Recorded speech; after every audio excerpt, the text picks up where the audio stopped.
इस पार्ट की शुरुआत में हम एंशिएंट एरेना को देखते हैं जो पूरा बाढ़ के पानी से भर जाता है, पर एलेक्स तैरकर उस पानी के ऊपर आ जाता है। तभी वो देखता है कि उसका भाई बहाव तेज होने की वजह से खुद को संभाल नहीं पा रहा है। ये देखकर एलेक्स अपने भाई के पास जाने लगता है। इस तरफ हम एंशिएंट एरेना के बाहर का सीन देखते हैं, जहाँ सीनियर एल्डर का ऐसा रूप देखकर वो मास्टर उनसे कहता है कि आप प्लीज शांत हो जाइए, क्योंकि अगर एलेक्स मर गया तो हमारा सारा प्लान फेल हो जाएगा। फिर हम अपर वर्ल्ड के लोगों को क्या जवाब देंगे। ये सुन के वो सीनियर एल्डर बोलता है कि अगर एलेक्स यहाँ रहने के लिए मान जाए तो मैं ये सब बंद कर दूंगा, पर वो मान ही नहीं रहा है। इसलिए मुझे एलेक्स को सबक सिखाना ही होगा, नहीं तो ये फ्यूचर में माउंट बुलाओ के लिए बहुत बड़ी तकलीफ बन जाएगा। तो वो मास्टर सीनियर एल्डर से कहता है कि पर जेस भी एंशिएंट एरेना के अंदर ही है, कहीं इन सब चीजों से वो जख्मी ना हो जाए। जिस पर सीनियर एल्डर कहते हैं कि तुम्हें टेंशन लेने की जरूरत नहीं है, मैं सब कुछ सोच समझ के ही कर रहा हूँ। इसके बाद वो सीनियर एल्डर अपनी एक और टेक्निक का इस्तेमाल करके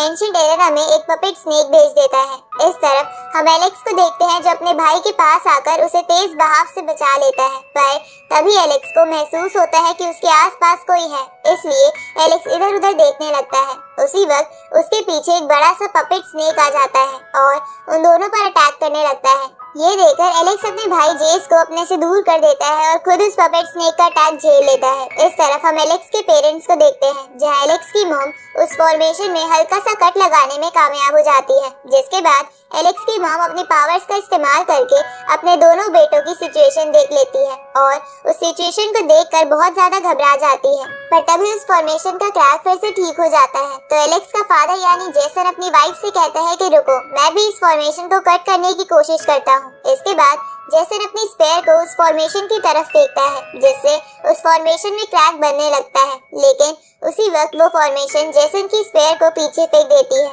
ये देखकर जेसन अपनी वाइफ से कहता है कि ये फॉर्मेशन बहुत ही पावरफुल है, इसे तोड़ा नहीं जा सकता। इधर हम एलेक्स को देखते हैं जो बेहोश हो गया था। तो वो पपेट स्नेक एलेक्स को खाने की कोशिश करता है, लेकिन सही समय पर जेस एलेक्स को बचा लेता है। ये देखकर वो पपेट स्नेक जेस को वहाँ से दूर फेंक देता है और एलेक्स को खाने के लिए फिर से आगे बढ़ने लगता है। इस तरफ एलेक्स को बेहोशी की हालत में एक विजन आता है, जिसमें वो वही सब चीजें देखता है जो उसके पेरेंट्स थोड़ी देर पहले फॉर्मेशन तोड़ने के लिए कर रहे थे। अब ये विजन देखकर एलेक्स अपने मन में सोचता है कि मैं ऐसे अपने पेरेंट्स से बिना मिले नहीं मर सकता, क्योंकि वो भी मेरे से मिलने के लिए बहुत मेहनत कर रहे हैं। इसके बाद एलेक्स होश में आ जाता है। तो वो सीनियर एल्डर एलेक्स से उस पपेट की मदद से पूछता है कि क्या तुम हार मानते हो। ये सुन के एलेक्स सीनियर एल्डर से कहता है कि तुम अपनी सारी ताकत का इस्तेमाल करके देख सकते हो। ये सुनकर वो सीनियर एल्डर एलेक्स को उस स्नेक पपेट का इस्तेमाल करके मारने की कोशिश करता है, पर एलेक्स उस पपेट स्नेक को अपनी सुप्रीम बोन की पावर की मदद से रोक देता है, जिसे देखकर वो सीनियर एल्डर उस पपेट की पावर बढ़ाने की कोशिश करता है, पर इससे कोई फायदा नहीं होता, क्योंकि एलेक्स उस पपेट स्नेक को अपनी सुप्रीम बोन की पावर का इस्तेमाल करके उसे मारने में कामयाब हो जाता है। ये देखकर वो सीनियर एल्डर हैरान हो जाता है और उसे समझ नहीं आता कि एलेक्स बस फॉर्मेशन गैदरिंग लेवल पर होने के बावजूद भी इतना पावरफुल कैसे हो सकता है। दूसरी तरफ जेस भी चौंक गया था। अब एलेक्स उस सारे पानी को एब्जॉर्ब करके फिर से उसे खून की बूंद में कन्वर्ट कर देता है और उसे अपनी सुप्रीम बोन में डाल लेता है, लेकिन इससे उसे ज्यादा फायदा नहीं होता। इसलिए एलेक्स बोलता है कि एक बेकार कल्टीवेटर का खून भी बेकार ही होता है। इधर ये देखकर वो सीनियर एल्डर सोचने लगता है कि एलेक्स की सुप्रीम बोन अभी तक ठीक से डेवलप भी नहीं हुई है, तो फिर वो मेरे ब्लड को एब्जॉर्ब कैसे कर पाया। तभी एलेक्स उससे कहता है कि तुमने मेरे पेरेंट्स को यहाँ कैद कर रखा है, साथ ही माउंट ब्लॉ के लोगों ने मेरे ग्रैंडफादर को भी मार दिया, ऊपर से तुमने मेरे भाई को भी मुझसे लड़वाने की कोशिश की, इसलिए अब मैं तुम्हें नहीं छोड़ूंगा। ये सुन के सीनियर एल्डर कहता है कि तुमने मुझ जैसे भगवान को चुनौती दी है, अब तुम बहुत पछताओगे। इसके बाद वो सीनियर एल्डर एंशिएंट एरेना में आ जाता है और एलेक्स से कहता है कि तुमने बार बार मुझे चैलेंज करके मुझे बहुत गुस्सा दिला दिया है। अब वो सीनियर एल्डर अपना एक बाल तोड़कर एलेक्स से कहता है कि चलो देखते हैं कि क्या तुम मेरे एक बाल के आगे भी टिक पाते हो या नहीं। इसके बाद वो सीनियर एल्डर अपने हेयर को एलेक्स की तरफ फेंकता है, जिसे एलेक्स अपने बेल्ट ट्रेजर की मदद से रोकने की कोशिश करता है, पर इसमें उसे बहुत प्रॉब्लम हो रही थी, जिसे देखकर सीनियर एल्डर एलेक्स से कहता है कि तुम अपने आप को पावरफुल समझने की गलतफहमी अपने मन से निकाल दो। तभी सीनियर एल्डर का बाल उस बेल्ट ट्रेजर को तोड़कर एलेक्स पर कई सारे अटैक्स की फॉर्म में जाकर लगता है, जिससे वहाँ धुआं धुआं हो जाता है, जिसे देखकर सीनियर एल्डर को लगता है कि एलेक्स मर गया। इसलिए वो बोलता है कि अगर एलेक्स तुम मेरी बात मान लेते तो आज इतनी कम उम्र में नहीं मरते। तभी उस धुएं से एक अटैक बाहर आता है, जिससे सीनियर एल्डर के फेस पर कट लग जाता है। उसी वक्त उस धुएं से आवाज आती है कि तुम्हारी पावर इतनी बेकार है पर फिर भी खुद को तुम गॉड कहते हो। तभी एलेक्स उस धुएं से बाहर आता है, जहां हम देखते हैं कि उसके साथ बालों वाला ट्रेजर कॉल भी था, जिसने एलेक्स को बचा लिया था। तो एलेक्स उससे पूछता है कि इस बार तुमने मुझे बिन कहे कैसे बचा लिया, जबकि हर बार तो कहने पर भी कुछ न कुछ मांगते रहते हो। तो कॉल एलेक्स से कहता है कि मेरे सर में इस गधे की बातें सुनकर दर्द हो रहा था, क्योंकि ये मेरे सामने खुद को भगवान कहने की गलती कर रहा था। ये सुन के एलेक्स कॉल से कहता है कि अच्छा तो फिर मेरी और मदद करो और अपनी थोड़ी पावर्स मेरी बॉडी के अंदर डाल दो ताकि मैं इस बुड्ढे को मार सकूं। ये सुन के कॉल एलेक्स से बोलता है कि क्या तुम पागल हो गए हो? तुम फॉर्मेशन गैदरिंग लेवल पर होने के बाद भी इस बुड्ढे के अटैक्स को झेल पा रहे हो। अगर मैंने तुम्हें अपनी पावर्स दे दी तो इसका पूरा सेट खत्म हो जाएगा। इस तरफ वो सीनियर एल्डर कॉल को ध्यान से देखता है, जहाँ उसे याद आता है कि कॉल ने पुराने समय में माउंट बुलाओ पर तबाही मचा दी थी। इसलिए अब ये याद आने पर सीनियर एल्डर वहाँ से भागने की कोशिश करता है, क्योंकि वो समझ गया था कि कॉल बहुत पावरफुल है।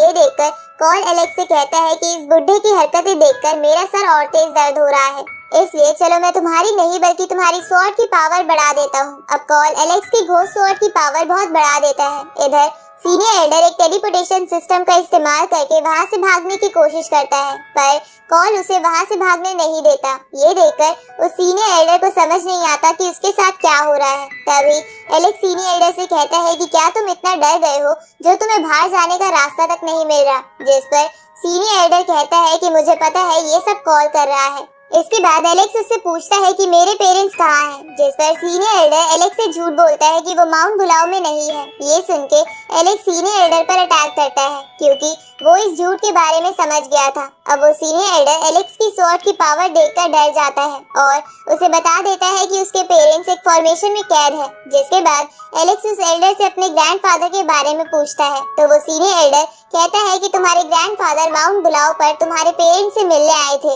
लेकिन हडसन ने उन्हें बहुत इंजर्ड कर दिया था, पर मैंने सुना है कि वो अभी भी जिंदा है और अपर वर्ल्ड में है। ये सुन के एलेक्स उससे पूछता है कि क्या तुमने ये सुना है और अपनी आंखों से नहीं देखा? जिस पर सीनियर एल्डर कहता है कि हाँ मैंने ये बस सुना है, पर मुझे इस बात पर विश्वास है और मैं तुम्हें भी अपर वर्ल्ड में जाने का शॉर्टकट रास्ता बता सकता हूँ। ये सुन के एलेक्स शॉर्टकट रास्ता जानने के लिए सीनियर एल्डर के पास जाने लगता है, पर तभी वो सीनियर एल्डर चालाकी से एलेक्स पर एक अटैक कर देता है और मौका पाकर एक टेक्निक का इस्तेमाल करता है। जिसके बाद वो सीनियर एल्डर एलेक्स से कहता है कि एंशिएंट एरेना थोड़ी ही देर में पूरी तरह तबाह हो जाएगा, जिसकी वजह से तुम मारे जाओगे, पर मैं इस निर्वाणा फॉर्मेशन की मदद से यहाँ से निकल जाऊंगा।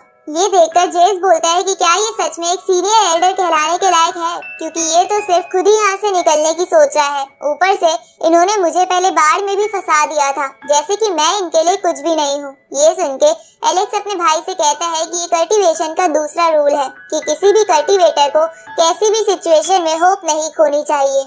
इसके बाद एलेक्स उन सभी लोगों के बारे में याद करने लगता है जिन्होंने उसके साथ बुरा किया है, और उन्हें याद करने के बाद एलेक्स अपनी स्वॉर्ड की मदद से उस पर अटैक करता है, जिसे वो सीनियर एल्डर झेल नहीं पाते और मारे जाते हैं। इसके बाद एलेक्स उस सीनियर एल्डर का ऑरा एब्जॉर्ब करके अपनी सुप्रीम बोन में डाल लेता है, जिससे एलेक्स की supreme bone normal supreme bone से सुप्रीम बोन हेवनली बुक में ट्रांसफॉर्म हो जाती है, जिसे देखकर एलेक्स हैरान हो जाता है। अब एलेक्स अपने भाई को लेके निर्वाणा पूल की मदद से उस जगह से बाहर जाने लगता है, क्योंकि ये जगह बहुत जल्द टूटने वाली थी। इस तरफ हम उस मास्टर को देखते हैं जिसे समझ नहीं आ रहा था कि सीनियर एल्डर अब तक एंशिएंट एरेना से बाहर क्यों नहीं आए। तभी एलेक्स और जेस एंशिएंट एरेना से बाहर आ जाते हैं, जिसके बाद जेस उस मास्टर के साथ वहां से भागने लगता है, क्योंकि वो जगह फटने वाली थी। इधर एलेक्स भी अपने मॉम और डैड के पास जाने के लिए उस जगह से निकल जाता है। रात को हम एलेक्स को एक जगह देखते हैं जहां कॉल उसे बताता है कि सीनियर एल्डर को मारने की वजह से कॉल का दुश्मन जाग गया है। तभी